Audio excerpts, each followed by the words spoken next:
Welcome to Mystic Realms Recap. Links are in the description below. Please show some love of the author and me.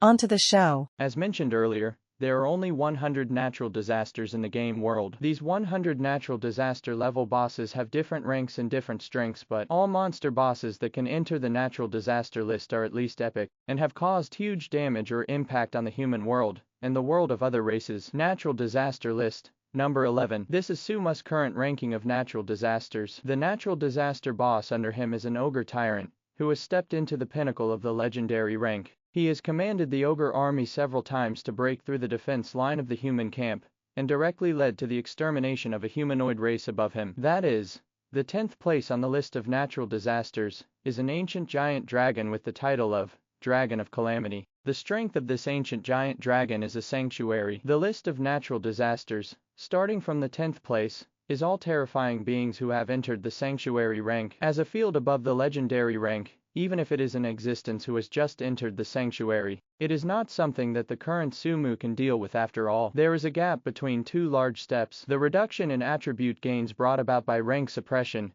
alone makes it difficult for him to really hurt a sanctuary. And what about the sanctuary? The ability to release forbidden spells at an extremely fast speed alone is enough to pose a huge threat to Sumu. Sumu estimates, at least until he is promoted to the legendary rank, or stronger, he is qualified to face a powerful existence, who has entered the sanctuary, but, with the rank of epic monsters, he can overwhelm many legendary rank, and even many monster bosses at the peak of the legendary rank, ranking 11th on the natural disaster list. Mu is also proud of himself after all. Rogris, who was known as the Mage of Natural Disasters, in his previous life, was only ranked 10th for a short period of time, in his highest ranking on the natural disaster list. Same as before, the benefits that the natural disaster list brings to monsters, he must at least enter the legendary legend, or even enter the holy 470 domain, to be able to truly feel it. Is it bad? The most direct disadvantage is that the higher the ranking of the natural disaster list, the greater the reputation in the human world,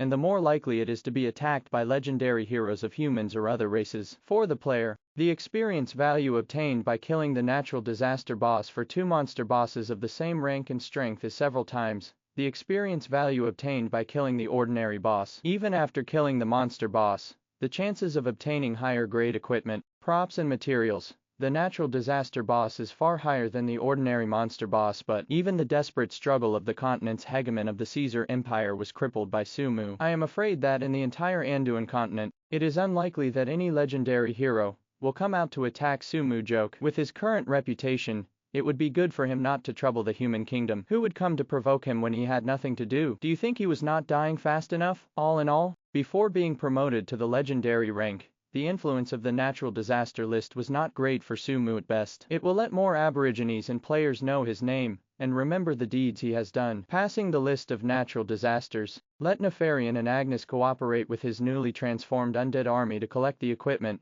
and hero corpses scattered outside the capital of Caesar, while Sumu walked towards the royal castle located deep in the capital of Caesar. He has not forgotten his original purpose of attacking Caesar's empire. Today, the level has been greatly improved. There are also a lot of free points. As long as he finds the ghost note again, all his goals of attacking Caesar's empire this time have been successfully completed. As for whether the ghost note is in Caesar's imperial city, or whether the people from Caesar's imperial city will take the ghost note away when they are evacuating, this Sumu is not worried, because with his ability to respond to the breath of death and the breath of darkness, after his advanced epic, the first time he passed through the defensive shield and entered Caesar's capital, Sumu felt the breath of the ghost note, or, I sensed a death aura from the same source as the lich note in the capital of Caesar. Until now, that faint, but very clear aura still stayed in the royal castle. All the way, stepping on the ice covering the ground, Sumu quickly approached the royal castle. When he arrived under the castle, Sumu didn't bother to blast away the castle or find a way, and directly shifted his phase, and appeared on a stand at the top of the castle that protruded out of the castle. Here, too, is covered with ice. A flagpole stood on the stand, and although the battle flag on the flagpole was frozen,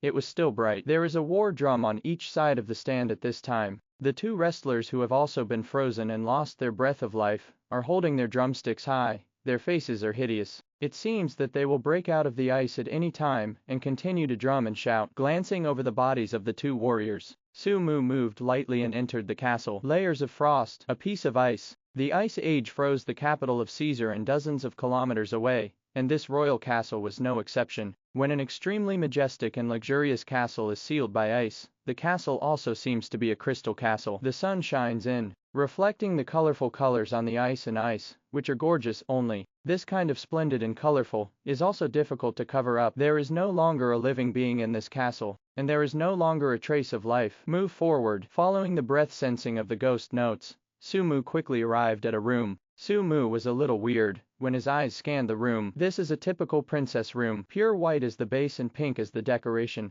Only, in the princess room, which was apparently a bedroom, Sumu did not find any bed or other furniture for resting. Around the room, there are many toys that girls like. In the center of the room is a pure white altar. On the altar, originally a large number of magic crystals were inlaid, but by the time Sumu arrived, all these magic crystals had been shattered and turned into powdered lotus pots. The princess room was also frozen at this time. Beside this altar, there was a middle-aged man with a strong stature and uniform. The middle-aged man turned his back to Sumu, unable to see his face. But looking at the uniform, you can see that this middle-aged man, who was also frozen in ice, is the emperor of the Caesar Empire, Caesar VII. Finally, Sumu focused his attention on the altar. He saw the petite figure in a princess dress lying on the altar of light. At the same time, he also clearly felt that the breath of death that came from the same source as the Lich notebook was uploaded from this petite figure. So, Ghost Note has merged with this girl. For this result, Suma's face was a little weird. He never imagined that the Ghost notebook he had been trying to find for so long was not a notebook,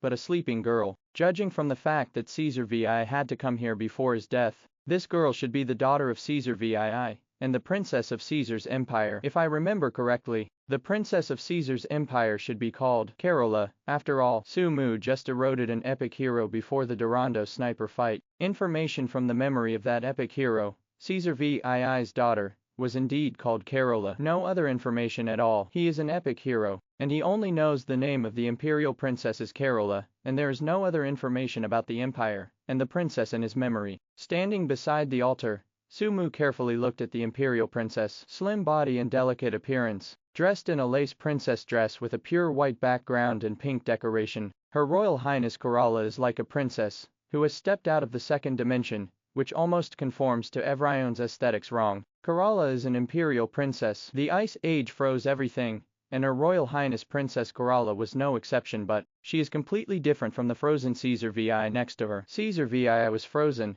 and the breath of life had long since disappeared from his body, leaving only a corpse blocked by ice, and Carola had a layer of frost hanging on her body, but it would not be frozen by ice seal up. At this time, a trace of gray-black magic lines crawled across Carola Base's skin, and those cold frosts receded immediately. And in this process, this imperial princess has no vitality, and the body with only the breath of death is gradually blurring. As Sumu guessed, Ghost Note and Carola merged. When the holy light magic circle on the altar of light was still running, when the pieces of magic crystal embedded in the magic circle had not broken, the soft and continuous holy light had been fighting against the death aura in Carola's body. Let this imperial princess linger on the edge of life and death, so as not to degenerate and sink into the undead. And now, with the outbreak of the Ice Age, everything in Caesar's capital was frozen. The Holy Light Magic Array consumes all the magic crystals to ensure that Carola in the magic array will not be affected by the extreme cold of the Ice Age, and at the same time consumes all the magic power in the magic crystal. Subsequently, the Holy Light Array stopped working. The holy light that fought against the breath of death disappeared,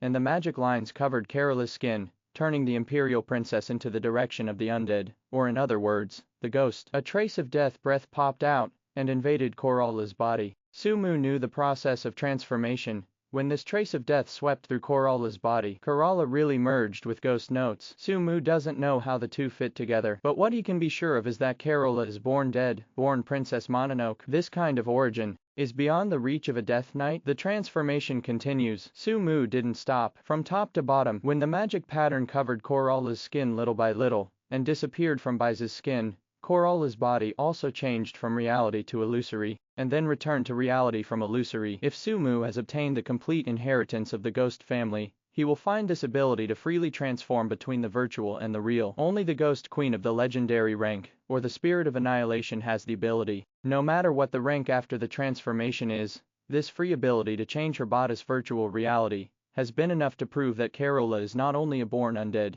but also a born ghost king. Time passed little by little. Sumu waited quietly. When Corola's body was completely adapted to the transformation between reality and reality, the imperial princess was also completely transformed from a living being to a ghost. Quietly, the petite and quiet figure lying on the altar opened his eyes. Princess Mononoke, Corolla wakes up. Wake up from a deep sleep. Carolus' body was still changing unconsciously, sometimes real, sometimes illusory. When she opened her eyes, her body also floated up from the altar, suspended in the air half a meter above the altar. At this time, Corolla was still wearing her princess dress, and even when her body became illusory, the princess dress did not fall off. It was as if this princess dress was undead with her, and became her exclusive equipment. Floating in the air, a trace of strong death aura emanated from his body. With a slender figure, pale skin, and delicate features, with the soft light radiating from Carolus' body, this small figure looks like an elf from a fairy tale. Only that pure breath of death proved that she was not an elf,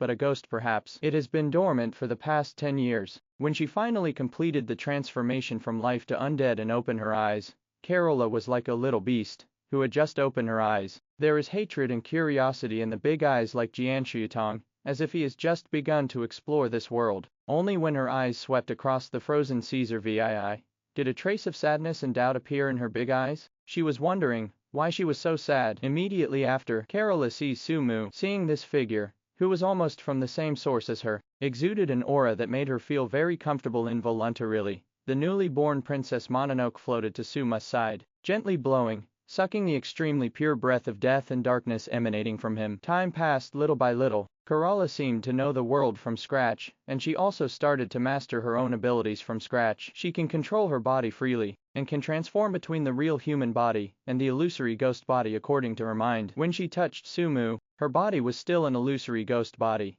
but Bai's slender fingers had already shown a real body, except for the cold fingertips. Without a trace of heat, it is as soft as the fingers of a human girl. Same. When Carolus' fingers left Suma's body, the entity that had already manifested instantly reverted to an illusory ghost body. Convert freely between real and unreal. Seeing this scene, Sumu was envious. It wasn't just that made him envious. As an undead who has just been transformed from a human, Carola at this time is already an epic rank. To know, it is the legendary Dragon Clan, and it is not a legendary rank from the beginning. They also have to go through a process from weak to strong, and only when they become adults can they truly enter the legendary rank. What about Carola? From the beginning of its birth, it was an epic rank. Among all the undead, I am afraid it is the only one, right? Should say, is it the Princess Mononoke? After Carola woke up, not only did she not reject herself, but she instinctively approached herself, which was good news for Sumu. When Carola got used to her breath, and instinctively floated in front of her, Sumu tentatively stretched out a hand and covered Corola's forehead. The little head tilted slightly. The ghost princess not only did not dodge, but looked at Suma's movements curiously, and took the initiative to change her little head from illusory to real, so that Suma's palm touched her forehead. Then, erosion, the sky starts. That unknown energy, mixed with a strong breath of death and darkness, began to pour into Corola's ghostly body. Seems to be intoxicated. It seems to enjoy. Princess Mononoke greedily absorbed the breath of death and darkness that Sumu entered into her body, and she had no defense against the unknown energy that was gradually controlling her body. Gradually, unknown energy takes over Princess Mononoke's body and begins to move towards her brain. On the premise that Princess Mononoke does not resist, the process is very fast from the beginning to the end. In less than a minute in total, Princess Mononoke Corolla was completely eroded by unknown energy, and became the second subordinate under Sumu that he had full control over. What? You have gained control of Princess Mononoke Corolla. You enslaved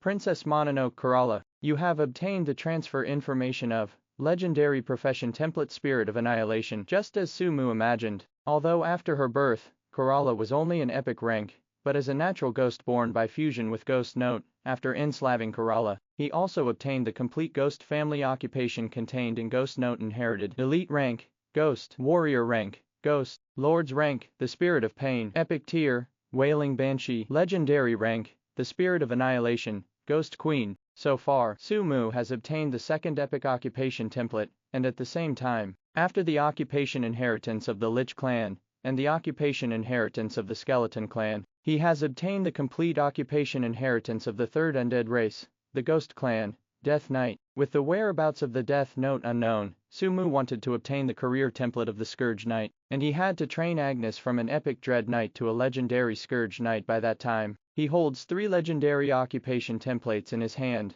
as the material for his own fusion of his own legendary occupation. Is it difficult? Say it is difficult. It is difficult. Say it is not difficult. There is hope. Sumu already had a rough plan in mind. In addition, it is worth mentioning that when the unknown energy formed by Sumu's erosion talent appeared to corrode and enslave Carola, all the marks in her body were removed by Sumu, just like all the marks and energies he had in the Lich Notes. Since then, Carola is the Princess Mononoke that only belongs to him. Just as he doesn't have to worry about other dangers hidden in the Lich Notes, he also doesn't have to worry that Princess Mononoke Carola will be controlled or replaced by some terrifying existence one day in the future, and turn against him. By this time, Sumu was ready to leave. The goal of attacking Caesar's empire has been completed, and now he should prepare his next goal, and develop his own power. But he glanced at Carola, who was following him, and at Caesar VII, who was still frozen. Sumu sighed slightly. He started the Ice Age again, and the cold that controlled everything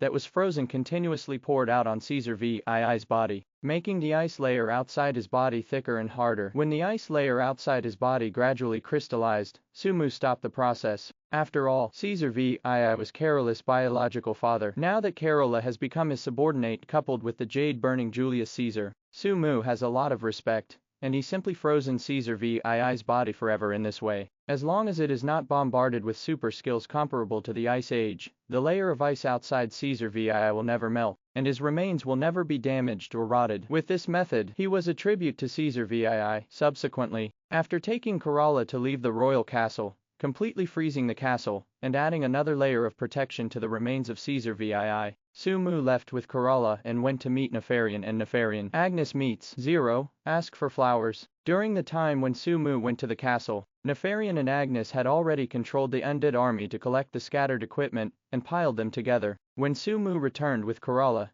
Nefarian glanced here curiously, and after finding that Sumu was following only an epic ghost, he ignored it. It's Agnes. Her eyes fixed on Carola for a while, before returning to Sumu after a long time. Carola, the natural Princess Mononoke, was born with an epic rank, regardless of her status as an imperial princess before her death, or her status as an epic undead boss. It all determines that this ghost princess has advanced wisdom equal to that of a human being only. From birth to the arrival of Sumu, the Mononoke princess was basically in a deep sleep, hovering on the edge of life and death, without the time to receive knowledge, and without a complete understanding of the whole world. All this needs someone to teach her slowly. Sumu himself has to prepare the next plan, and the next period will be very busy. Argus was addicted to research, Nefarian was fickle, the best candidate, but Agnes was gone. Zero. After meeting with Agnes, Sumu smiled slightly and said, Agnes, this is the former imperial princess Carola, the current princess Mononoke, and will be one of our members in the future.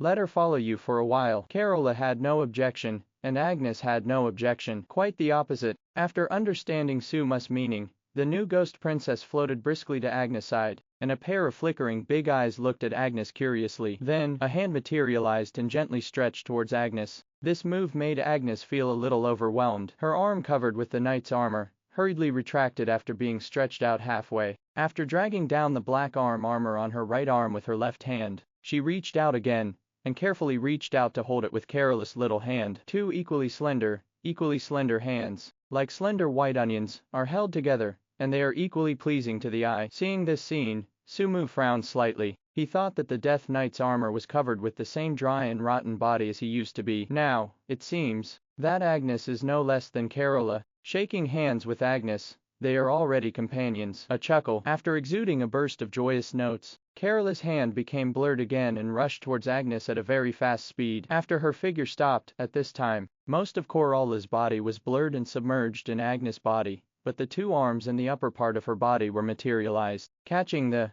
big sister of Agnes' neck. Just like when she was in the castle, Carola was absorbing the breath of death and darkness emanating from Agnes. In Corola's extremely limited memory, she only remembered that she had suffered the burning of a gentle force for an extremely long period of time. It was the kind of power that kept her asleep. It is also the kind of power that has been tormenting her body and soul now. That power has disappeared. She also found her own companion. This feeling of being surrounded by the breath of death and darkness made her feel extremely quiet and at ease. For a born Princess Mononoke, once the family, just bondage. Those who have returned from the dead are her companions. Putting all the collected equipment into his storage space, and storing the corpses of those legendary heroes into his storage space, Su-mu brought Nefarian, Agnes, Carola and the Death Knights left Caesar's capital, head towards the city of the dead. The transformation and creation of the undead job template suitable for the player is not a simple matter, he needs the help of Argus. As for the millions of new undead legions, Su-mu gave orders to let them rush to the city of the dead on their own.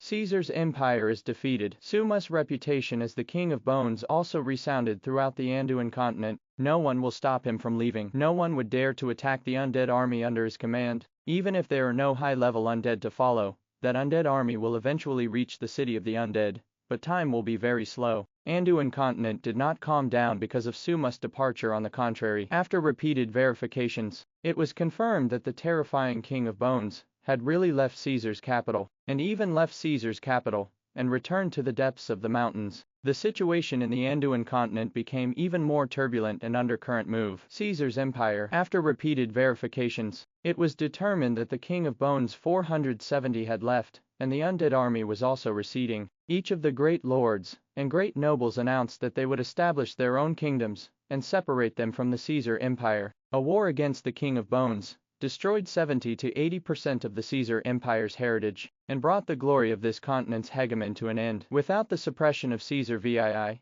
and the deterrence of the Imperial Legion, the greedy lords and nobles would naturally be reluctant to submit to a young knight, who was less than 20 years old. At least, before this young knight showed the talent and greatness that was comparable to that of Caesar VII, many great lords and great nobles wanted to try if they could reach that position. The empire is in chaos. The same goes for the borders of the empire. When the King of Bones disappeared completely in the mountains, two human kingdoms declared war on the Caesar Empire. They wanted to take this opportunity to annex the Caesar Empire, take this opportunity to replace the Caesar Empire, and climb the ranks of the new generation of continental overlords. Location, even, the big lords and nobles within the Caesar Empire rebelled so quickly, not necessarily because these human kingdoms were behind the instigation. Other races on the continent are also watching this battle. When seeing the King of Skeletons leave, and the human world fighting together immediately, many races felt incredible. But for the human world, this is the most normal reaction. This is the only chance for them to weaken or even annex the Caesar Empire,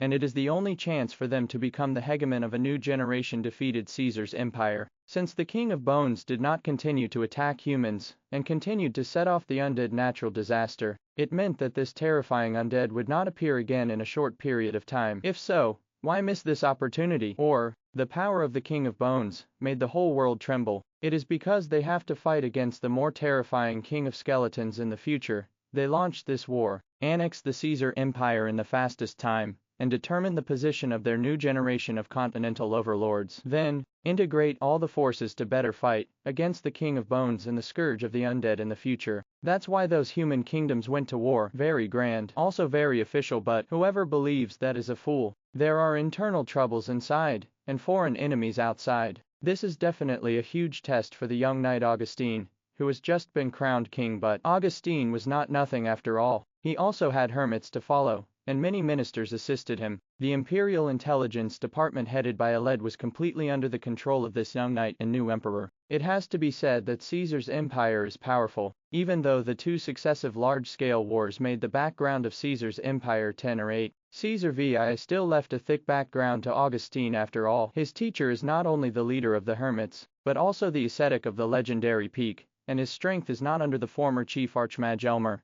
his shadow. Aled is both the minister of the Imperial Intelligence Department and the shadow hunter of the legendary pinnacle. The almost complete Imperial Intelligence Department allowed Augustine to quickly grasp most of the intelligence inside and outside the empire, and also ensured the safety of the new emperor. No one can approach Augustine under the lurking and guardianship of a legendary pinnacle assassin. No one can assassinate Augustine under the protection of Aled. Two legendary peak powerhouses, plus several legendary heroes and more than a dozen epic heroes among the hermits. This power is no less than a middle-level human kingdom. Perhaps it is not comparable to those powerful kingdoms that dare to challenge the hegemony of the Caesar Empire, but it is enough for Augustine to protect himself. Just protect yourself. Naturally not what Augustine wanted to see. After leaving the capital of Caesar, Augustine made his first stop in the north of Caesar's empire with the help of the space compass. There, it is the domain of the prince of the empire, and this imperial prince is not only Augustine's uncle, but also the #1 noble and lord in the entire Caesar empire. Caesar VII is dead. The imperial prince was naturally unwilling to submit to the young Augustine. When Augustine arrived, the prince's first reaction was to put Augustine under house arrest, and in the name of family affection and righteousness, he used Augustine's name to conquer other big lords and nobles,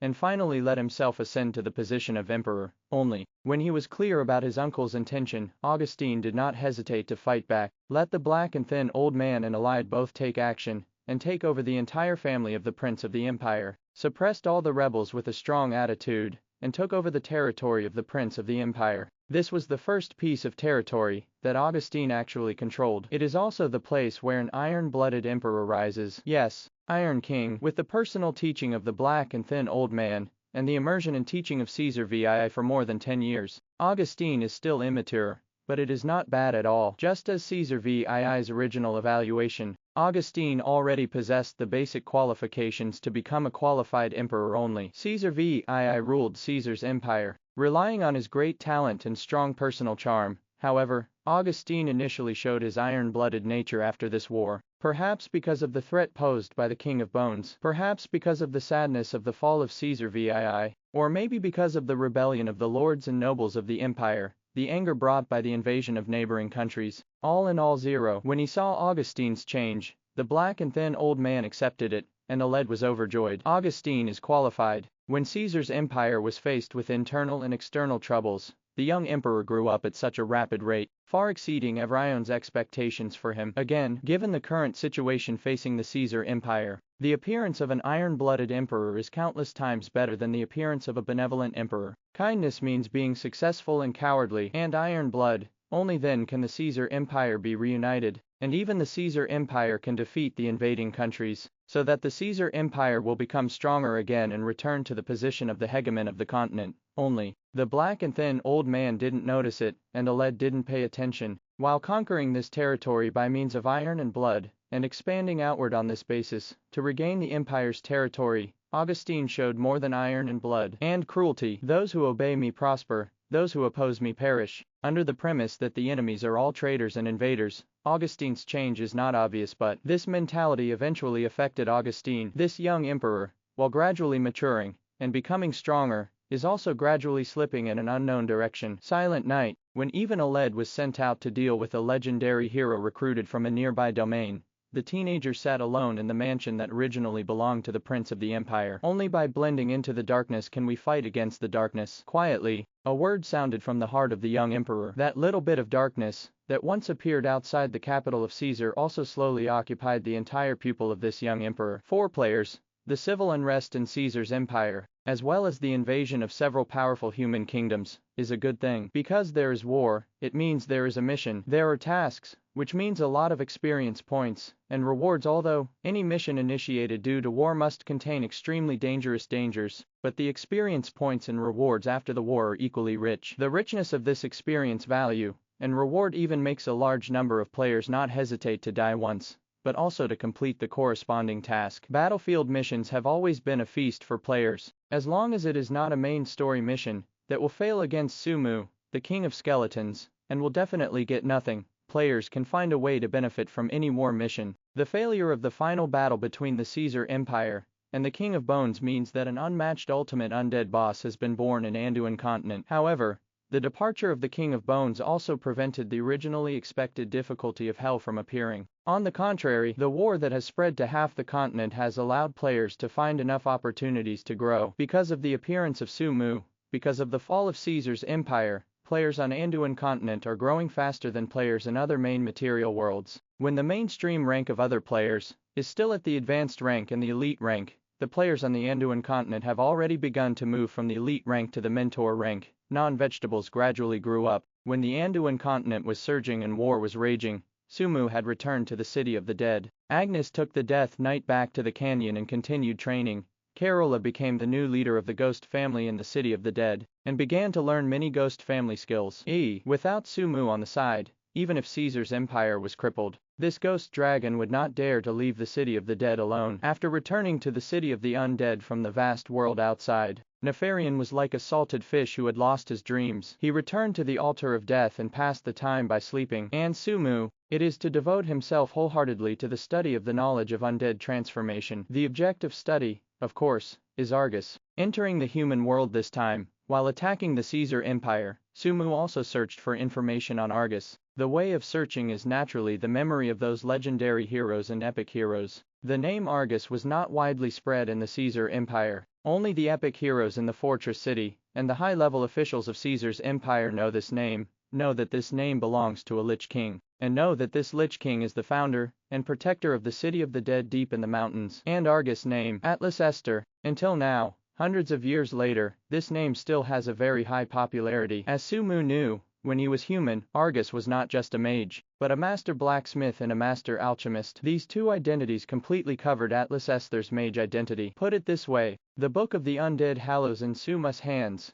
its predecessor Book of Light 01, the holy artifact of Township is not born. The elemental barrier and the space compass were obtained by Caesar Empire by accident, but the Book of Light was obtained by Caesar Empire, after obtaining an extremely high-grade book, and summoned 3 alchemy masters, dozens of alchemy masters, and countless spellcasters. It took a lot of resources and took nearly 10 years to build it. Among the 3 master alchemists, who have been famous in history, Atlas Est is one of them, and he is also the only master alchemist who does not belong to the Caesar Empire. Handcrafted a holy artifact. This brilliant achievement is enough to prove the weight of Argus. Because of this, after obtaining the Lich Note and the Ghost Note, the Dark Order handed it over to Atlas Esther to study. Such a master blacksmith and master alchemist is invaluable. During the hundreds of years that he transferred to Lich through Lich Notebook and advanced to the Lich King, no one knows how much research Argus has done, and no one knows how much research Argus has produced. The appearance of the undead race, the suture monster, it's just a new research project that Argus has opened in the last few decades. Even so, a family of stitched monsters from the basic level to the epic level was really researched by Argus. Pity. At present, the birth of the suture monster family can only rely on production, rather than being able to be born by itself like other undead races. Otherwise, the suture monster family has really become an independent and new undead race. By that time, Argus will forever remain in the history of the game world as the creator of the stitched monsters. It is not surprising that he is regarded as a god by the stitched monsters. Of course, in the history of mankind and other living races, Argus will surely leave behind a notoriety. After all, he created a new undead race, and the enemies that humans and other living races have to face are even stronger. After learning about the past of Argus, after realizing how much value the Lich King holds, Sumu became Argus' assistant. Whenever Argus conducts new experiments or research, Sumu will appear by Argus' side, assist him as an assistant, and at the same time gain knowledge in the process. What about Argus? Not only did he not hide his clumsiness,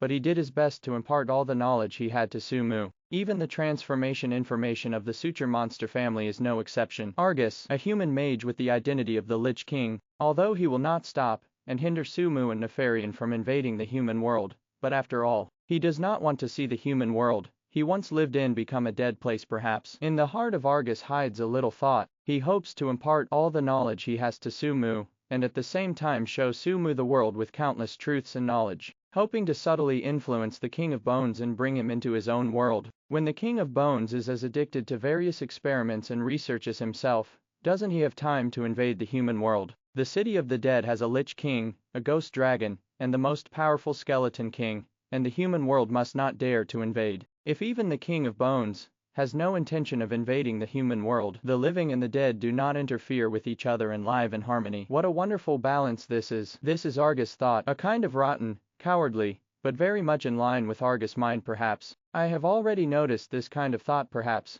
did not notice. All in all, in the following time, Sumu was completely immersed in the crazy acquisition of various knowledge. Mental strength does not mean IQ. However, people with high spiritual attributes must be more likely to absorb and digest the knowledge and information obtained than those with low spiritual attributes. With a spiritual attribute of up to 49,000 points, all the knowledge that Argus instills in himself, whether it is the knowledge of the Lich clan, or the knowledge that Argus acquired when he was a mage, whether it is combat skills, blacksmithing, alchemy, etc., auxiliary skills, Whether it is the knowledge of directly transforming a certain undead, or countless basic runes containing infinite mysteries, Sumu all comers will not refuse. As long as Argus dares to teach, he dares to learn. Store all this knowledge with your powerful mental power, and then slowly digest and absorb it, turning it into knowledge that you master. During this process, Suma's absolute strength has not changed. His level didn't increase, his attributes didn't increase, his free points didn't increase. He didn't gain new main battle skills or boss skills, but Suma's understanding of the various undead races, and even the entire game world, has undergone earth-shaking changes. The broadening of his horizons brought about by this increase in knowledge is far from what he can compare to how many levels his level has increased, or that he has acquired a few main battle skills. During this time, it is accumulation. This time is even more fulfilling. After Sumu has digested and absorbed all of this, Suma's change is like a nouveau rich who has gradually calmed down and transformed into a real aristocrat after showing off and publicity in the early stage. Time flies. Despite the changes in Anduin's continent, the city of the undead was as calm as ever. No one will touch the head of the King of Bones. Sumu, who is absorbing all kinds of knowledge, has no leisure to invade the human world. City of the Dead, next to the Altar of Death, in the Tower of the Dark Mage built by Argus. At this time, Argus was standing beside an alchemy table, carefully watching Suma's movements, giving some guidance from time to time. What about Sumu? At this time, he occupies the position of Argus, and is in front of the alchemy table, from time to time punching the runes that have already been portrayed into a crystal ball the size of a fist. This is the Soul Crystal, Suma's first epic gear. After absorbing enough knowledge, Sumu is personally transforming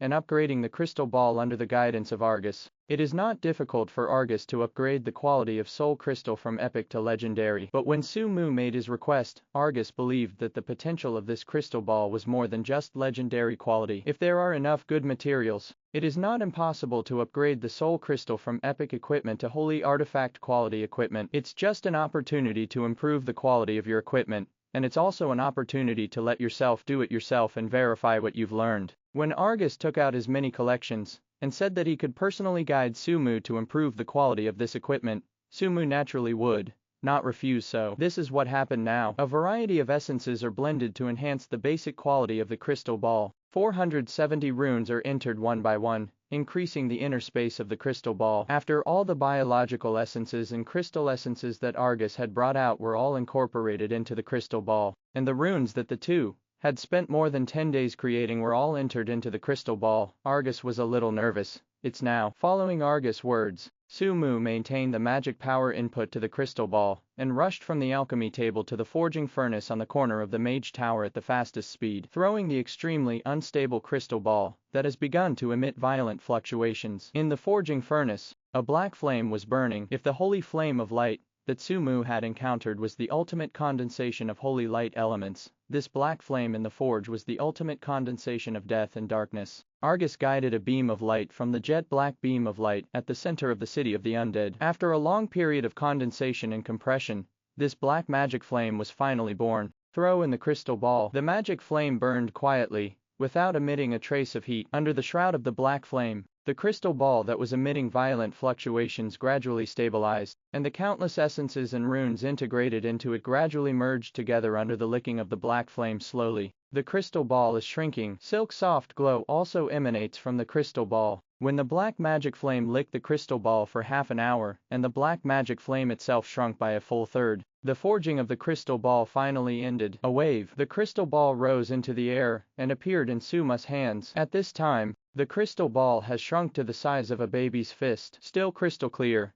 but no longer clear. At a glance, this crystal ball seems to contain a whole world, mysterious, deep, and even light can swallow it. Glancing at the message that appeared on the crystal ball, Sumu smiled. Since then, there are no more epic quality soul crystals. The crystal ball in his hand is a holy weapon. Undead Hallows, the source of darkness. Name, the source of darkness. Quality, holy artifact. Category, props. Function, 1. Storage. The magic value can be stored in normal times, and it can be extracted and used during battle. The current number of mana that can be stored, 5 million points. Toe, transform. It can automatically absorb the energy of other attributes except holy light, convert it into the energy of death and dark attributes, and store it in the crystal ball. Current energy points that can be stored, 10 million points. 3. Zoom in. The energy of death and dark attributes released through the source of darkness will magnify its effect tenfold. Item description. Look, this is the source of death and darkness. Dare to move. The quality, advanced from epic equipment to holy artifact, crossed 2 major tiers at once. The name of the equipment has also changed from the original soul crystal to the current source of darkness. The improvement in quality has made the power of the source of darkness magnified countless times. The first effect means that,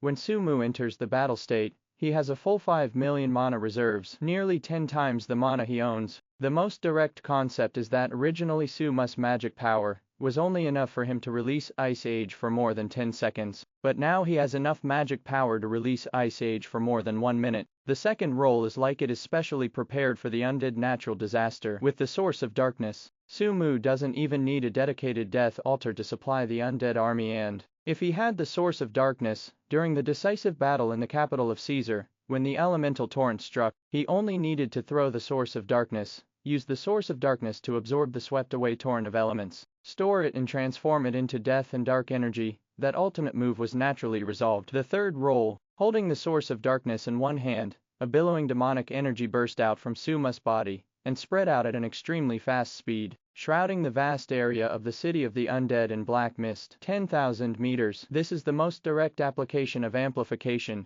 Originally, the exhaust gas diffused from Sumu could only cover a range of about 1 kilometer. After possessing the source of darkness, this range was directly enlarged to 10,000 meters. 10,000 meters, that is 10 kilometers. In other words, Sumu, who has the source of darkness, expands his magic energy enough to cover a large area within a 10-kilometer radius. This range, it has been able to completely cover a city. Within this range, he can freely choose whether to use his own demonic energy to bless the undead army, or use his own demonic energy to erode the living and transform them into undead. Even cover the undead army within this range and start a super large-scale phase shift. This is the holy artifact, the source of darkness. Knowing the function of the source of darkness, Sumu let out a long breath. As soon as he thought about it, this crystal clear but deep crystal ball disappeared into his armor and merged into his body. In terms of intuitive combat power, the source of darkness just gave him an extra 5 million mana points. From a deep application, the source of darkness is a strategic holy weapon.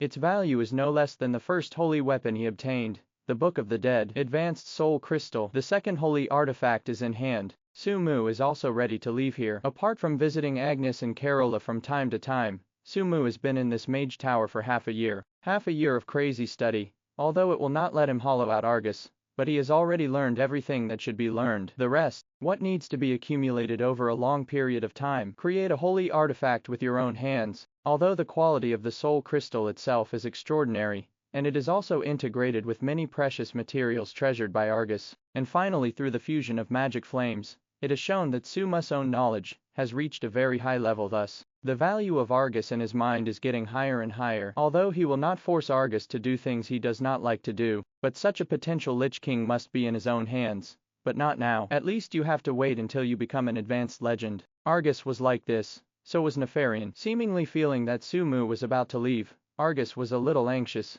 Lord Sumu, don't you continue? After the forging of the holy artifact is completed, we can start other topics immediately. For example, how to create a legendary Stitch monster. I remember that Sumu's advanced legend needs information about the legendary undead. If we can create a legendary stitched monster, I think Sumu will look forward to it very much, right? This is your research topic, Lord Argus. It's also your opportunity. I'm not participating. Smiling slightly at Argus, Sumu sighed in his heart. With nearly endless knowledge, Argus has bound him for half a year. This was Sumu's volition, and what he was happy to see, but when his background is enough, he still has to leave here and go to the human world. The goal of Argus is simply research. Sumu's goal was not so. He wants to step into the legend, step into the sanctuary. He wants to become the strongest boss in history. He also has to obtain the strength enough to intervene in that battle before the end of the 10-year countdown. In addition, the creation of the legendary Stitch monster was indeed an opportunity for Argus. Above the legendary rank is the sanctuary. Stepping from the legendary rank to the sanctuary is not something that can be achieved simply by raising the level or accumulating attributes. The legendary career template is the end of the career template. No matter how powerful the professional template is,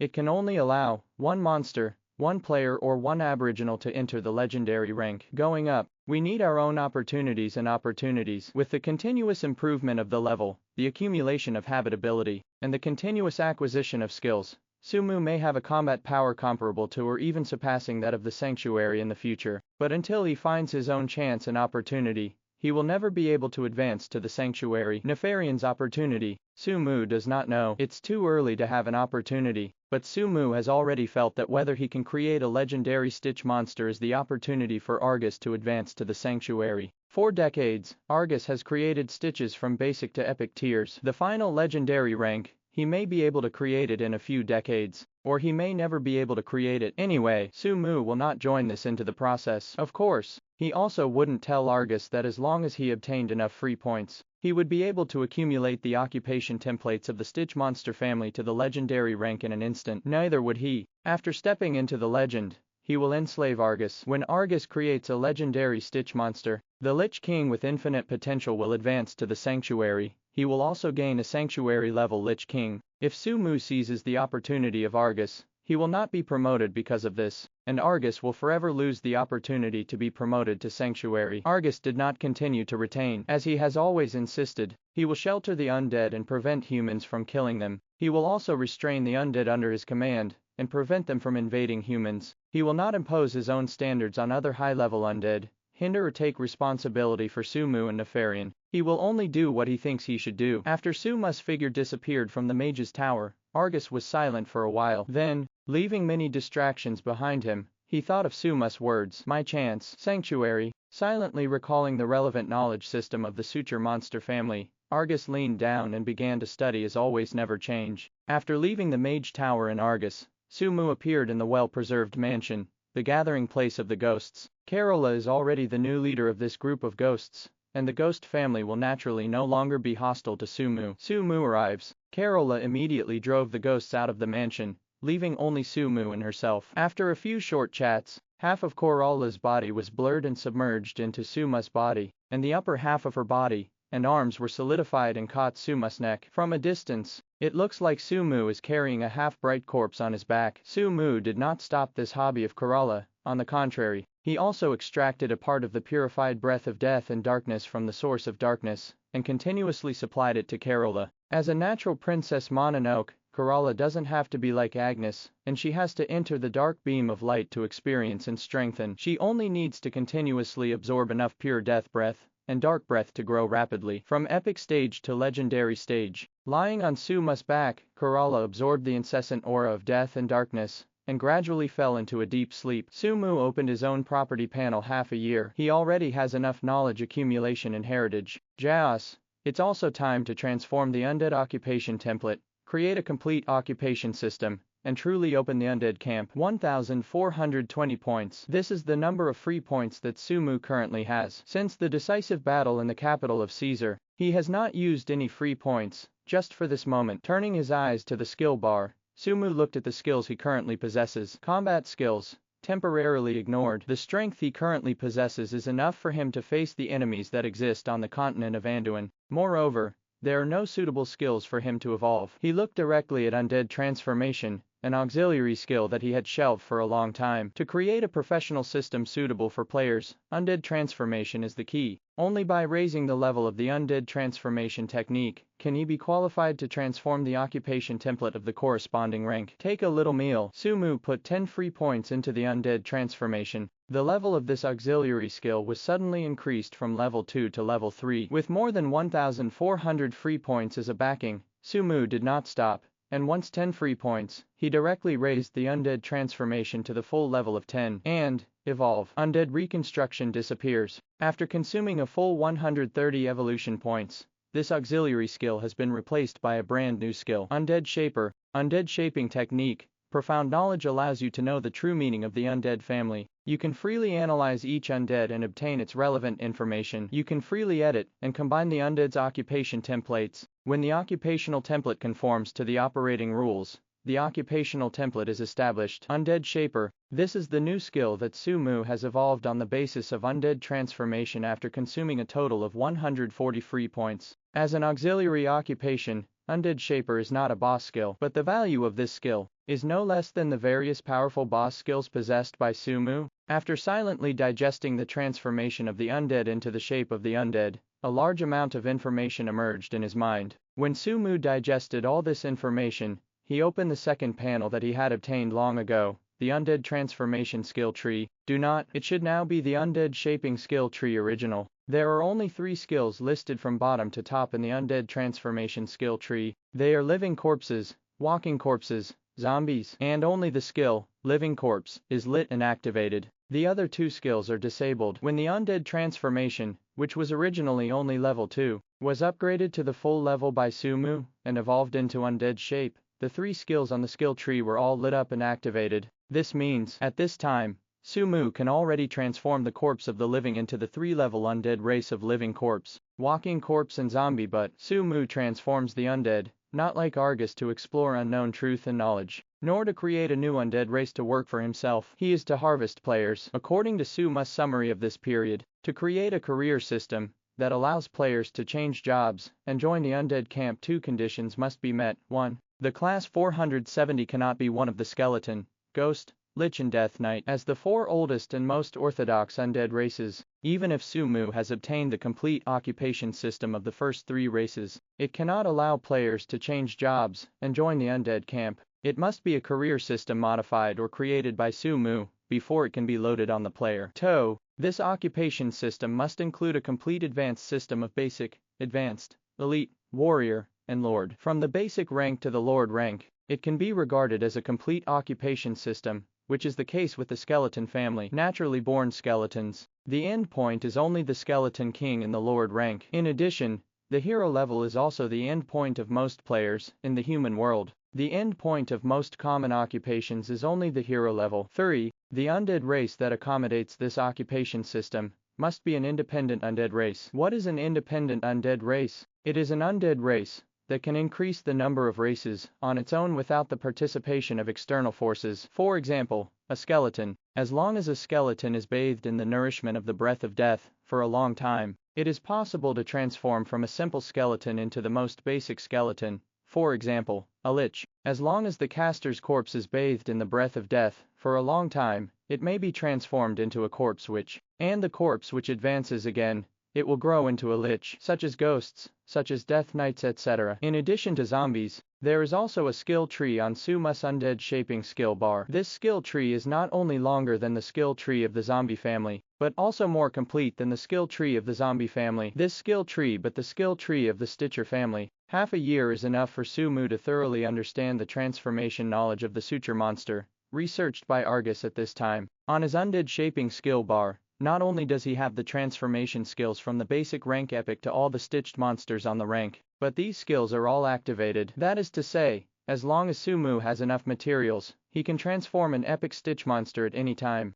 But Sumu chooses to transform the zombie clan, whose highest ranks are only elite, but does not transform the stitch monster clan, that has reached the epic rank. The fundamental reason is that the stitch monster clan cannot increase the number on their own. This race can only be transformed by the undead, who have mastered the relevant transformation techniques like the Lich or Sumu. That is to say, this is not a separate undead race. If it is said that the creation of the legendary Stitch monster is the opportunity for Argus to enter the sanctuary from the peak of the legend, to make the Stitch monster family become a truly independent undead race, it may be Argus from the sanctuary level. It's an opportunity to step into a higher level. At least, in the foreseeable future, Sumu does not see this possibility. Not even Argus can do it, let alone Sumu. On the contrary, it was the zombie race. Sumu saw the possibility of this race becoming an independent undead race early on. It's not that he is stronger than Argus, it's just that the skill, Corrosive Venom, which is the 3rd rank of the zombie family, Zombie Zone, has the effect of curating life. Killed by Corrosive Venom, and in a place with a strong aura of death, the corpse of the creature could have been transformed in the direction of the zombie family. What Sumu will do, it is just to push the rank of this race from the only elite rank, at present, to the lord rank, and make the zombies a complete race. As for the method, Smile, Sumu focused his attention on the skill tree of the zombie family. 10 free points to invest. This skill tree has not changed. 20 free points to invest. The skill tree remains unchanged. When Sumu invested 50 free points, the household family originally had only 3 skill trees, but it instantly became 4. A new icon appears above the zombie icon. Look intently. This icon depicts a tall zombie surrounded by 4 smaller zombies. This icon represents the 4th rank of the zombie family, the warrior rank. Even Argus, the Lich King, wanted to deduce the zombies from tier 3 to tier 4, and it would take a long time to keep experimenting. What about Sumu? Just paid 50 free points, and the process was completed in an instant. Subsequently, continue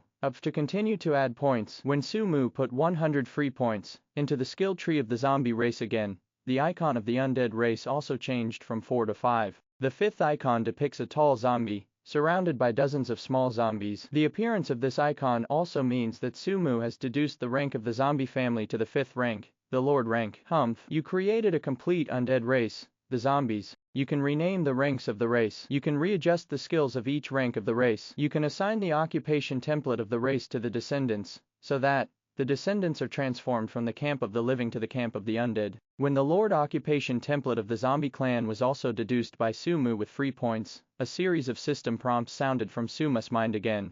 Even if expected, Suma's heart was still full of joy when the zombie family was completely deduced and could really be loaded into the player as a complete career system. This means that from this moment on, he can truly open the undead camp, turn the player who is the natural enemy of monsters into his subordinates.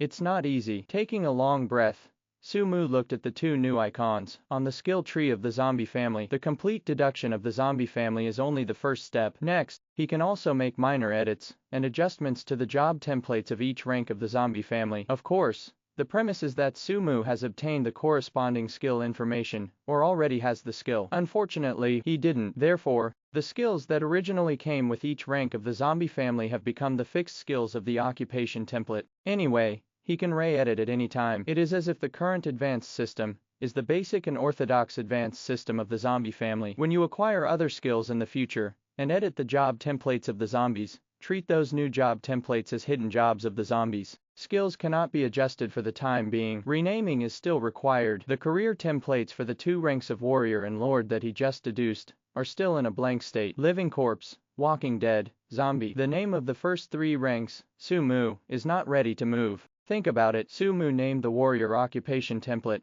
zombie lord, and the lord occupation template, zombie lord, corresponding to the skeleton leader and the skeleton lord respectively. If he consumes free points in the future, he will advance the occupation system of the zombie family to the epic or legendary level. Then they are called Corpse King and Corpse King, respectively. With the birth of the zombie family, Suma's biggest concern is understood, but there is a question. Among the undead races, the zombies have a dual growth of strength and physique attributes, with more emphasis on physique attributes. The growth rate of the speed attribute is very low, and the growth rate of the spiritual attribute is extremely low. Can be ignored directly? According to human occupation, the zombie system is more like a heavy armored warrior in the human world only. In his hands, there is only one profession that can allow players to change careers. What about the human world? There are several or even dozens of occupations that can be transferred in almost every direction in the direction of strength, physical fitness, agility, and spirituality, plus all kinds of hidden professions.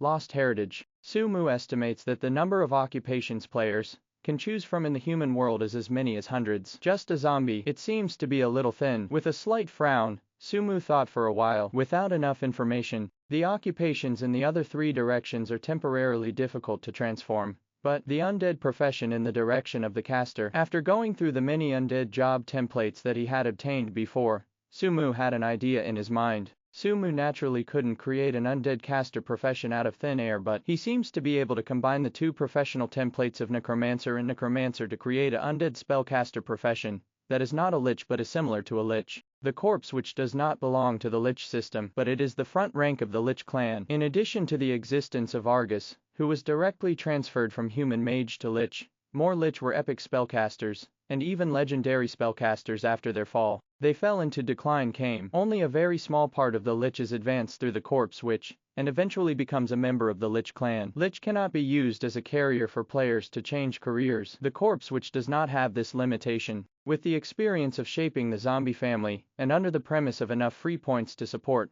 Sumu quickly shaped the caster occupation system based on the corpse witch and the necromancer. Even simpler than the zombie family, because the skill information he has obtained and the skills he has are enough to piece together a undead caster occupation system. It is worth mentioning that Suma's editing and restructuring of these occupational systems is not limited to the skills he has acquired. Why was the skill information obtained? For example, Sumu once obtained the professional template of Skeleton King, and the skills that come with the professional template of Skeleton King are the skills that he has obtained relevant information, even if he didn't choose Skeleton King's skills at the time, let alone learn Skeleton King's skills. He could add these skills when editing the job template. What needs to be considered is whether the skill is compatible with the corresponding occupation template, and whether it can be recognized by the rules of the game. In addition, Sumu can only edit and reorganize the skills that come with the professional template in a small range. He cannot add fire spells to a zombie, nor can he add slash to a corpse witch. What he can edit is only skill. The health value, magic value and 4-dimensional attribute bonus of the occupation template are completely generated by the rules of the game and cannot be changed, but even so, the corpse witch professional system he created was already powerful enough. It is much stronger than the occupation system of the zombie family. Basic rank, corpse witch, resurrection of bones, consume mana to summon a revived skeleton from a corpse. Increase the number according to the skill level and rank. Advanced level, summon skeletons, consumes mana, and the earth summons 2 skeleton soldiers from it. Increase the number according to the skill level and rank. Elite rank, corpse witch, frost nova, consumes mana, and releases a spreading ice ring, slowing the enemy's speed and causing a small amount of ice damage to the enemy. Warrior rank, corpse witch, corpse explosion, consume mana, detonate the residual energy in the corpse, and cause moderate corrosion damage and a small amount of continuous disease damage to enemies within the explosion range. The Lord's rank, Curse of Darkness, consumes mana and releases a small dark sky. In the dark sky, the 4D attribute of the undead camp increases by 10%, and the 4D attribute of the living camp decreases by 10%. As seen above, all the ranks of this occupation system are the same as the stitched monsters, so they are called corpse witches. And its skills. In addition to the original skills of the corpse witch, more sources come from necromancers and Argus. As the Lich King who has lived for at least hundreds of years, Argus has not much else, but has a lot of knowledge and skills in this area. Let Sumu recreate a new skill system for the zombie family. He can't do it for the time being. Corpse witch. More than enough, correct. Since it is the undead camp, it is natural to give full play to the advantages of the undead natural disaster, so whether it is the zombie family or the corpse witch family, they all have the ability to summon the younger brother. Zombies must enter the warrior rank to summon a zombie brother. The basic rank of the corpse clan comes with a professional skill, which is to summon skeletons. Moreover, as the player's level and rank increase, they can be summoned from the corpse or the earth. The number and rank of the skeletons that come out will also increase.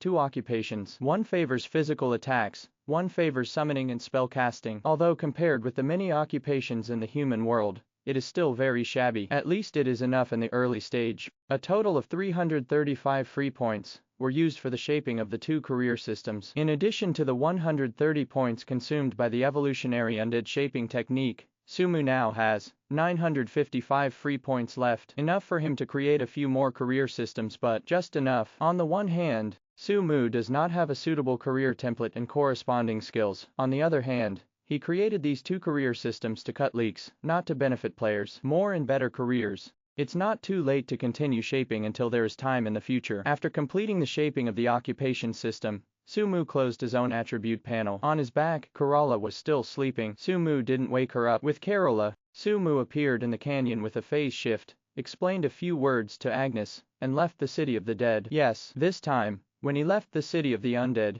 Sumu did not bring Nefarian, nor Agnes and her death knights, but only a Kerala with the same pendant after all. This time, when he went to the human world, he wanted to truly open the undead camp, and he would have to cross an extremely long distance in a short period of time. Whether it's Nefarian or Agnes, their speed is a bit of a drag. Subsequently, a phase shift, Sumu directly crossed the distance of hundreds of kilometers and left the city of the dead. Half a year later, the King of Bones who once made the entire Anduin continent tremble is back. Half a year has passed. In other words, more than 2 years have passed since the opening of Second World. On the 2nd anniversary of the game's launch, Second World opened the second batch of server continents, making the number of server continents in the entire game world as many as 20. Surprisingly, the 10 new server continents did not reduce the number of players on the Anduin continent even. With the passage of time, the number of players who newly registered and chose the Anduin continent as their birthplace is obviously more than the number of other server continents. This situation arises for 2 reasons. First, more than half a year has passed, and the war on Anduin continent has not only not extinguished, but has intensified. It was not just a few powerful human kingdoms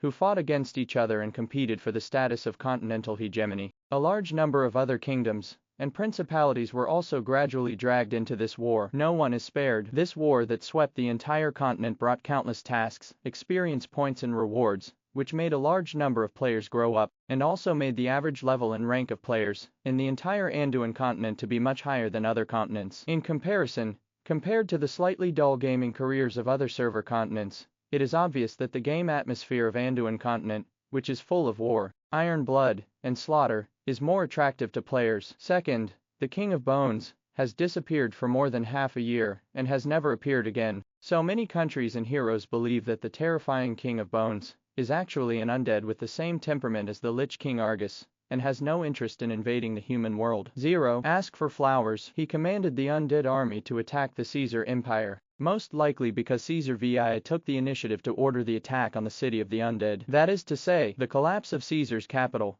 and the weakening of Caesar's empire are entirely the fault of Caesar VII. Under this understanding, the human kingdom does not have to worry about the terrifying threat brought by the King of Bones. Players do not have to worry about Anduins entering hell mode, and the number of new players naturally begins to grow. The fires of war continued. After many trials, it was determined that no undead had come out of the deep mountains, and the King of Bones had no sign of coming out of the deep mountains, and the powerful human kingdoms devoted all their experiences to the struggle for the dominance of the mainland. The most powerful human kingdoms have already participated in the war, and other countries have not been spared. In this war that has affected the entire continent, neutrality means being besieged by all countries. Even if it is just to ensure its own survival, each country has to join it. Of course, Caesar's empire was no exception. In the early stage of the war, the former continental hegemon was the most brutally besieged. 0. It was not until nearly 1/3 of the country was occupied, and the two most powerful human nations declared war on each other due to uneven distribution of spoils. The center of the war gradually shifted from the Caesar Empire to several other human kingdoms. And Augustine, just in this difficult situation, I am accumulating strength little by little, regaining territory little by little, and growing little by little. He occupied the northern third of the empire, but no human empire went to attack Augustine because of the territory occupied by Augustine. The northern border is close to the barbarians, and the barbarian invasion must always be guarded. The eastern border is near the Skrak Canyon, and the ominous things in the canyon must be divided up. They were delighted that Augustine would occupy both places, helping them withstand the pressures of the northern frontier and the Huduus. If Augustine really had the style of a generation of emperors after they have competed for the status of the hegemon of the mainland, it is not too late to wipe them out. So, when Sumu left the mountains and entered the territory of Caesar's empire, this vast territory was actually occupied by other countries. What he is about to face is not the old rival Caesar Empire, but the human kingdoms that have grown up in the war. At this time, a war is about to break out more than 400 kilometers south of Dolando City, which is still a frozen city. The city is called Brindo. It is a military town in the southern part of the empire. It can be said, whoever controls the Brindo fortress,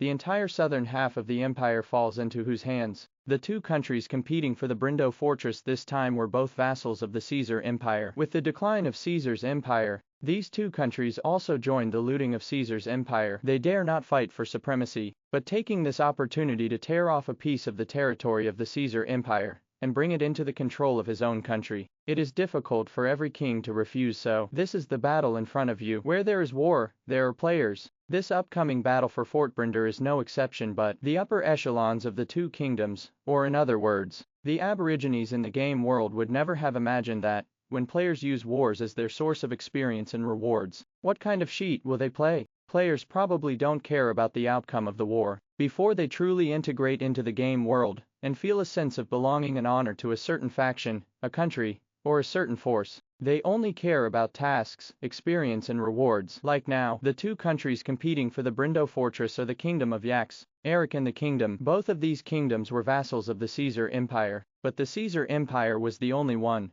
who was loyal to the Caesar Empire. With the division of the Caesar Empire, the civil strife among the major lords and nobles, and the invasion of several major kingdoms, the Kingdom of Yax and the Kingdom of Eric naturally did not want to be younger brothers. Like other kingdoms, they resolutely invaded the southern part of Caesar's empire. Fort Brinder is the focal point of the battle between the two kingdoms. Whoever can capture Fort Brindo will basically be able to control a large swath of territory and resources in the southern part of the empire. With such a vast territory and resources in control, the national power of either the Kingdom of Yaks or the Kingdom of Eric will be greatly increased, although they dare not compare with the most powerful human kingdoms that are qualified to compete for continental dominance. Swallowing this big cake is enough to make them advance from a third-rate kingdom to a second-rate kingdom. This time the battle for Fort Brindo. The Kingdom of Yaks has invested 200,000 troops, recruited 10,000 Advent adventurers, and is led by 3 epic heroes. It is closer to the Brindo fortress, and it is also the first to occupy this military town. The Kingdom of Eric, on the other hand, invested 150,000 troops and recruited 30,000 adventurers, who were also guarded by 3 epic heroes up. In this fortress battle, there are a total of 350,000 professionals, 30,000 players and 6 epic heroes. This lineup is naturally incomparable to when the Caesar Empire fought against the King of Bones. But for the 2 third-rate kingdoms, coming up with such a lineup can already be regarded as a bet on the country's luck. After all, they are only third-rate kingdoms. Even if there are legendary heroes in the country, the only 1 or 2 legendary heroes exist as the pillars of the town. What about players? There are 10,000 players on one side and 30,000 players on the other. Players with a smaller number were not nervous, and players with a larger number were not excited either. The players on both sides were all smiling. Whether it is a player recruited by Yak's Kingdom or a player recruited by Eric Kingdom, their opponents are only NPCs from the opposite camp, not players. Yes, this is the unspoken rule formulated by the players on the Anduin continent after half a year of development. If you want to join the war, you can. Each player can join the war, and can join one of the factions at will, but when appearing on the battlefield, players can only shoot NPCs, not players from the opposing camp. Players. The purpose of joining the war is to obtain contribution points, to exchange contribution points for corresponding equipment, props, experience points and attribute points, not to fight to the death. When appearing on the battlefield, in order to prevent players from losing too much, this kind of unspoken rule is slowly developed in this way. There was a very funny scene. When the war really started, the players of the Kingdom of Yaks charged with their own professionals. When they encountered the professional NPCs of the Kingdom of Eric, they fought violently, actively made up for their swords, and bravely grabbed the head. When they encountered the players hired by Eric Kingdom, they shouted more fiercely, and rushed more fiercely. The same goes for players in Eric's Kingdom. Thus, a strange scene appeared on the battlefield. Obviously, the number of players is far less than the number of NPC professionals. When the war broke out, the players used the NPC professionals of their own camp as meat shields,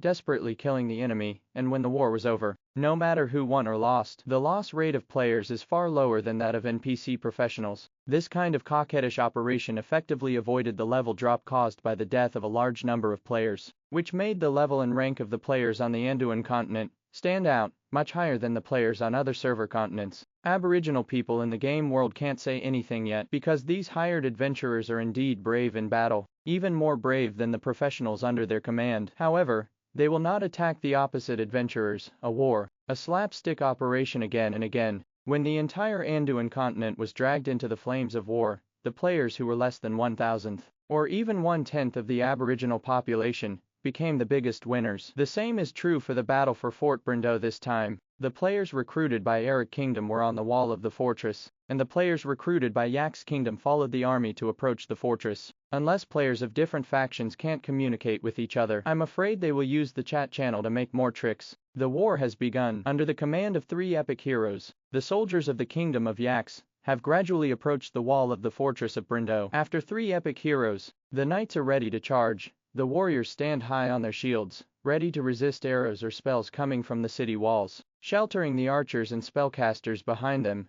the archers draw their bows and arrows, and the spellcasters recite incantations. The same goes for the city walls, except for the players. The Aboriginal heroes on both sides of the attack and defense all looked solemn and stern. This is a battle to bet on the fortune of the country. The winner will gain everything, the loser will lose everything. The army is still advancing, slowly approaching the fortress. 5 kilometers, 3 kilometers, 2 kilometers, 1,000 meters. When the battle legion of the Kingdom of Yaks was about to approach the 1,000-meter line, an epic hero from the Kingdom of Eric on the city wall raised the long sword in his hand. With his movements, the archer draws the bow full, the caster guides the spell, and the melee professionals are even more ready for hand-to-hand combat, just waiting for the long sword in the hands of the epic hero to be cut down. The battle will officially start, only, before waiting for his official order, the epic hero suddenly discovered that, at some point, a black figure appeared in the center of the battlefield. When legendary hero, the epic hero was shocked. If there are legendary heroes participating in the battle,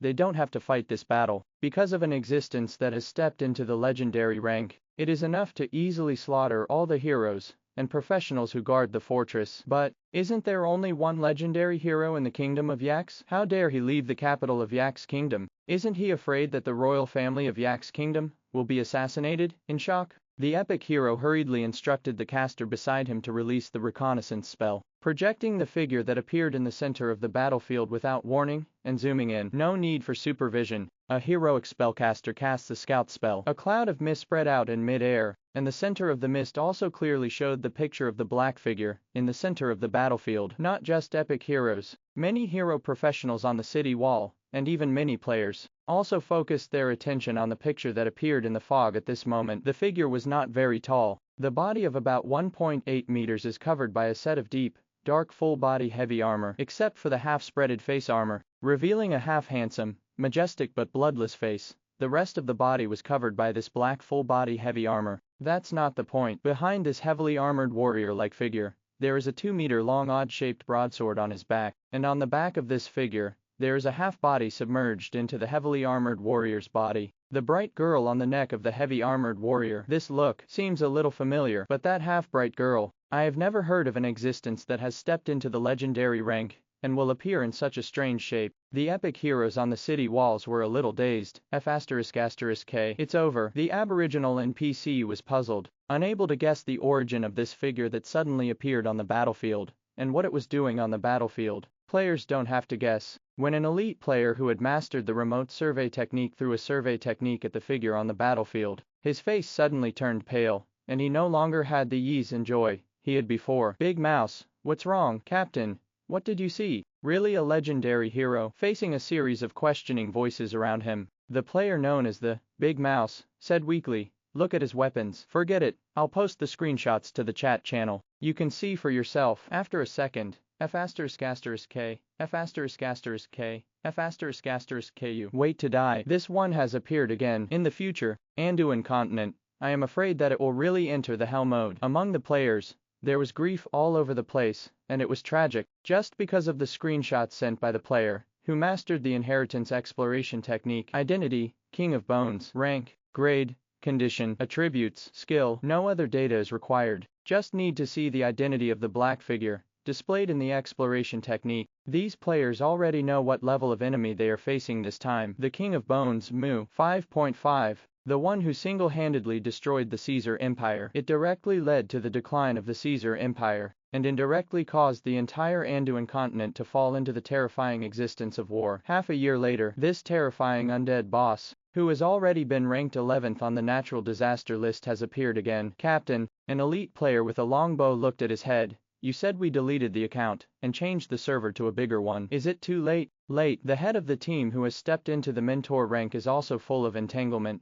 deleting the account. It will take a month to recreate the account to enter the game. Besides, it took us more than 2 years to finally have the current strength to change server. Wouldn't these 2 years be wasted? The King of Bones, Sumu. No one knows why he is here. At this time, they can only hope that this terrifying undead boss is not here to set off a new round of undead natural disasters. Otherwise, with the current situation of Anduin continent, I am afraid that no other country or force can come up with the luxurious lineup of the Caesar Empire to fight against the King of Bones. But, this time, the King of Bones appeared alone. No bone dragons, no death knights, no undead army perhaps. Is there really a turnaround? Not just on the Eric Kingdom side. When the black figure appeared in the center of the battlefield, the heroes and players of the Kingdom of Yax also noticed this abrupt figure in the center of the battlefield. Some of the players recruited by the Kingdom of Yax have mastered skills similar to the remote exploration technique, and they also learned the identity of this sudden appearance. At the first time, even player reminders are not required. When he saw the familiar figure, the commander of the Kingdom of Yax,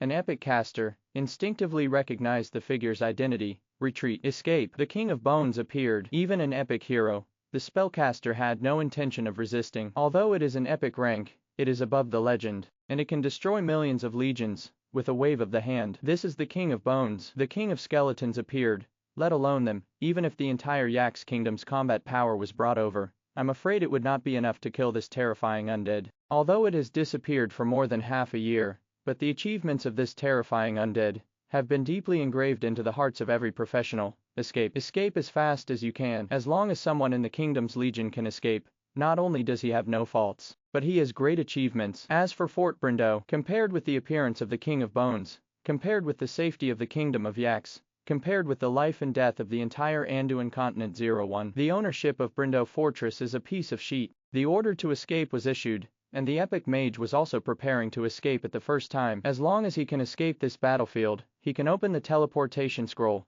return to the royal city, and notify His Majesty the King of the reappearance of the King of Bones, and spread it all over the world. Only, it's too late. This figure is naturally Sumu. Leaving the city of the undead, Sumu soon arrived at the territory of Caesar's empire with the help of the speed of phase shift that travels through time and space. Most of the cities near the city of the dead are empty. Sumu chose a random direction and moved on until the Brinder Fortress, which is located in the center of the southern part of the empire, was discovered, and the two armies that were vying for the ownership of this fortress were also discovered. On one side, there are 30 million players. On one side, there are 10,000 players. Although it can't compare to when I was in the capital of Caesar, it's okay. As for those aboriginal heroes and professionals, Sumu just ignored it. He came this time to open the undead camp, not to massacre. The few epic heroes and hundreds of thousands of professionals on this battlefield have not yet reached the level that makes him pay attention. He ignored the reactions of the heroes and professionals in the kingdom of Yaks and Eric. Appearing in the center of the battlefield, Sumu smiled slightly after discovering that the heroes, professionals and players of the kingdom of Yaks were fleeing next moment. The billowing demonic energy erupted from his body, spreading in all directions like a violent storm. Aboriginal people and players in Fort Brindo are full of despair. They had nowhere to escape. They could only watch helplessly as the black mist that represented despair and death came over, shrouding the entire Brindo fortress and all the creatures in it. Yak's kingdom. Although the epic spellcaster recognized Sumu's identity at the first time, he also issued an order to escape at the first time, but under the premise that the teleportation spell cannot be activated. How can the speed of their escape compare to the speed of the black fog spreading? Didn't even escape the distance of a kilometer? The more than 200,000 professionals of the Yaks Kingdom and the more than 10,000 players hired by the Yaks Kingdom were caught up by the spreading black mist enshrouded in it, the source of darkness. After getting the second piece of the Undead Hallows, Sumu used its magnifying effect to spread the billowing magic energy in a very short period of time, and it has spread to 10 kilometers away. With the center of Sumu as the center, the radius of 10 kilometers is shrouded in this billowing demonic energy. This range covers Brindo Fortress, as well as all heroes, professionals and players in the Kingdom of Yaks. Rolling magic. It contains the unknown energy formed by the erosion talent, the death breath from the terrifying undead Sumu, and the dark breath that is pure to the extreme. When this rolling demonic energy spreads out, apprentice and formal professionals were eroded almost immediately. Their weapons rusted rapidly and rotted at a speed visible to the naked eye, turning into pieces of iron with rust stains that fell on the ground. Their armor shattered quickly, rusted and rotted like weapons, and shattered. His flesh and blood were also drying out and peeling off. When the rotting flesh and blood fell to the ground, a pale skeleton with bloodshot streaks stood up and turned into undead. Professionals in the two ranks of elite and mentor persisted for a little longer, but in the end, it was difficult to change the fact that they were corroded by the omnipresent black mist and transformed from flesh and blood living beings into dead souls. On the contrary, hero professionals and epic heroes last longer. If Sumu is left alone, these hero professionals or epic heroes, maybe they can really persevere from this permeating black mist until they escape pity. Every hero professional, every epic hero represents free points. Although Sumu still has a reserve of nearly 1,000 free points, who would think that there are too many free points that can directly increase his strength and evolve his skills? As soon as the black mist was unfolding, Sumu's figure flashed in this billowing demonic energy, and he kept killing epic heroes and hero professionals, turning them into his experience points and free points. All in all, the hero pros and epic heroes on the battlefield add another 25 free points to Sumu. Of course, that's not the point. Epic heroes, hero professionals, and the experience points represented by the 350,000 professional legions of the two kingdoms are just extra gains. The focus of Sumu this time, always the 40,000 players. Black mist spreads out. Even the aboriginal NPCs in the mentor rank cannot withstand the erosion of the breath of death and darkness contained in them. Not to mention that the rank and rank basically stay at the elite rank, and only a few players break through to the mentor rank. Almost a few minutes after the billowing demonic energy spread out, most of the players were completely eroded. Their bodies become dry and sore, not a trace of vitality. Although they will not be directly transformed from living beings to undead like the Aborigines, they will be eroded continuously and die here for sure. But when more and more players are eroded, except for only a few players in the mentor rank, other players are already on the verge of death. The crisp system prompt sounded in their minds. Humph, Sumu, the King of Bones, invited you to join the undead camp. Do you want to join? The system beep sounds. Many players were stunned. F***K. What is this god unfolding? In this game, there is actually an undead camp. When most 473 players heard the system prompt, their first reaction was that they had hallucinations. They then opened their properties panel, but on the constantly refreshed information bar they clearly reminded them that the sound they just heard was not an illusion. It turned out, is there really a undead camp? Little pig, what they said before is true. A player sighed. Half a year ago, when the King of Bones appeared for the second time and destroyed the fortress city of the capital of Caesar, 32 players were eroded by Sumu and turned towards the undead camp. It was only at that time that Sumu did not have a suitable career for players to transfer, which led to the failure of the transfer. For those 32 players, having experienced a hidden plot, even if the hidden plot to join the undead camp this time failed, was the capital they were talking about. Pity. In the absence of evidence and no real participation, it is naturally difficult for other players to be convinced by the empty words of the 32 players to the end. The 32 players themselves doubted whether what they encountered was a bug. And now, the undead camp is back. Among the many players who were eroded and transformed by Sumu, there happened to be friends of the original 32 players. Undead camp. Extraordinary. Really? There is a monster camp. After reading the system prompt displayed on the attribute panel again, the player agreed without hesitation and joined the undead camp. Not just him. When the clear system prompt sounded and the option to join or not appeared in front of him, most of the more than 40,000 players on the battlefield chose to join the undead camp right away. Actually, no wonder players make this choice. In the general perception of players, the opening of the undead camp is obviously a hidden plot. Joining the hidden plot means precious hidden occupations, as well as a lot of hidden rewards, that cannot be obtained by conventional means. Again, the King of Bones reappears, such a terrifying undead boss, that is enough to shake the entire Anduin continent. Personally open the camp. What more need to say about its future? The King of Bones reappears. Anduin continent may really enter Hell mode as they guessed before, but this Hell mode is aimed at players who join the human faction or join the faction of other races, not for those players who join the undead faction. When the undead natural disaster resurfaced and swept the continent, for them, the future should be casual mode or cheat mode. In any case, after seeing this option, most players chose to join the undead camp without thinking about it. Some players who looked farther, after careful consideration, also chose to join. For example, Spring Eye Dragonfly. As the leader of the Dragonfly Adventure Group, Kuan Dragonfly is not only the leader of an adventure group with hundreds of elite players, but also one of the only 4 top players in the Brindo Fortress who have entered the mentor rank. According to the official statistics of the game, the first batch of players on the Anduin continent to enter the game world, the elite rank is the mainstream. There are no more than 1,000 players in the entire Anduin continent who have entered the rank of mentor. Compared to the millions of players in Anduin continent, this ratio is already extremely exaggerated. Stepping into the mentor rank means that Kuan Dragonfly is a well-deserved top player among players. Even so, Spring Eye Dragonfly chose to join the undead camp because after the advanced tutor rank, the profession he owns wants to advance again. It is extremely difficult. The hero rank is already the ruling class in the game world. Not only need level and experience, but also need to completely integrate into this world and completely join a certain camp. Spring Eye Dragonflies like freedom rather than becoming an officer of a certain country or joining a certain association to fight for power and profit. He prefers to travel around with hundreds of players like him in his adventure group, take missions, slay monsters, and get rewards. Enjoy the different scenery of the game world. This kind of character and this way of playing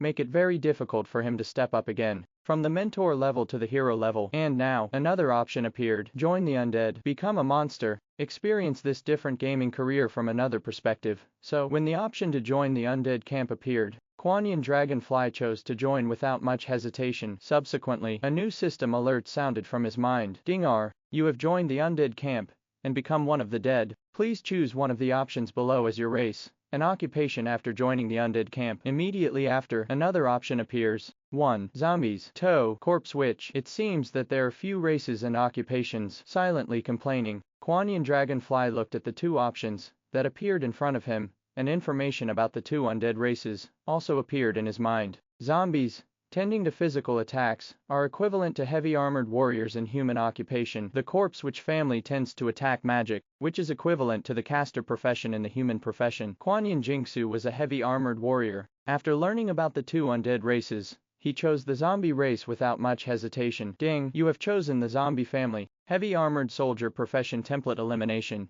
Zombie commander profession template loading. Attribute adjustment. Skill, adjusting. Ding, you have successfully transferred to the zombie clan warrior professional zombie commander. With the constant sound of the system prompts in his mind, Juan-Yan Jingzhen found that his body was constantly changing. His body is expanding. Originally, because of the erosion of the black mist, the body became dry and dead, but at this moment it became full again. His body became heavy and rigid, and his height stretched from the original 1.7 m to the current 2 meters high. Even his skin has changed from the original white to the current cyan. The tall zombie leader, replacing the original heavy armored warrior, appeared here. It's not hard to accept. Seeing the changes in his body, Quanyan Dragonfly was a little surprised. From a human to a zombie, the image of the spring-eye dragonfly has certainly undergone tremendous changes, but the change doesn't feel disgusting. Tall and mighty body, iron blue skin, two ferocious fangs. When these are combined, the first thing people see is hideous, a kind of violent beauty, not the nausea that players imagine. This is the appearance. After checking the changes in his body, Quanyan Dragonfly immediately opened his attribute panel to check the changes in his attributes and skills after he changed jobs. Rayar, he couldn't help but exclaim. F***K, so powerful, looks like a lot of money. First, there are attributes. When he was still a player, the attributes gained per level up were determined by the job template, but the player's career template can't even match the NPC, let alone the monster. And what about the job template for Zombie Commander? The growth of health in 4-dimensional attributes alone is many times more than the professional template of Heavy Armored Warrior. Monster players, still players, the growth bonuses of health, mana, and 4-dimensional attributes brought by the monster job template they obtained were naturally incomparable to pure monsters. However, it is far more than the professional template they had when they were human. For Sumu, even the zombie commander job template is rubbish, but for players like Izumi, this job template is already extremely powerful. Second, there are skills. Since it was originally a mentor rank, after joining the undead camp, Quanyan Dragonfly also successfully transferred to the zombie commander of the warrior rank corresponding to the mentor rank. Along with that, he gained 4 new skills. They are rigid flesh, water, corrosive venom, and summoning zombies, which correspond to the 4 ranks of living corpse, walking corpse, zombie and zombie commander. Frozen flesh is a passive defense skill. Claw is a passive attack skill. Corrosive venom is a long-range magic attack skill. Summon zombie is an auxiliary skill for summoning brother. 4 ranks, 4 skills. Although not much, it is quite complete. The third is the original skills. After transferring to Zombie Commander, most of the skills that Quanyan Dragonfly originally had disappeared, and only a few general skills that were compatible with the job template of Zombie Commander remained. Attributes have always been the strengths of monsters. Skills have always been the weakness of monsters. Even Sumu suffered from a lack of skills when he was weak. Not to mention those players who just joined the undead camp and transferred to the undead profession that Sumu only spent a few hours to create. But this is not a problem. Players who join the undead camp need nothing more than a skill instructor. Sumu is ready. When his undead camp is fully spread out,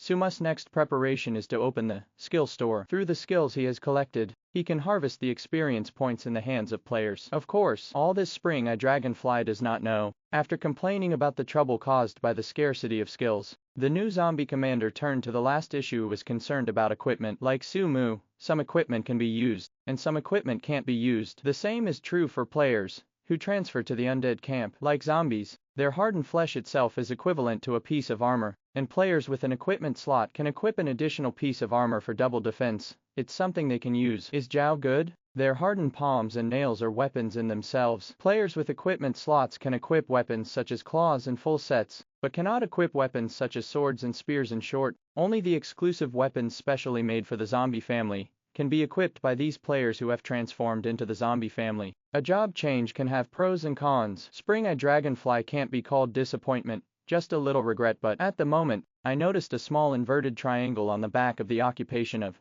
Zombie Commander on my attribute panel, and clicked it to see the information inside. All the regrets of the Spring Dragonfly are gone, because the information hidden in the inverted triangle is the next advancement of the warrior profession of Zombie Lord. The template information and advancement conditions of Zombie Lord level up to level 40. 4-dimensional properties to reach the corresponding value. Other than that, it's okay. Feck, so capricious. You don't need to do job transfer quests. You don't need to look for career clues. You don't need to brush NPC's favorability. You don't need to join a certain force. As long as you meet the corresponding level and attributes, you can automatically advance. So is this the biggest advantage of the Undead clan? Thank you for watching Mystic Realms Recap. Please like, share and subscribe. Have a great day.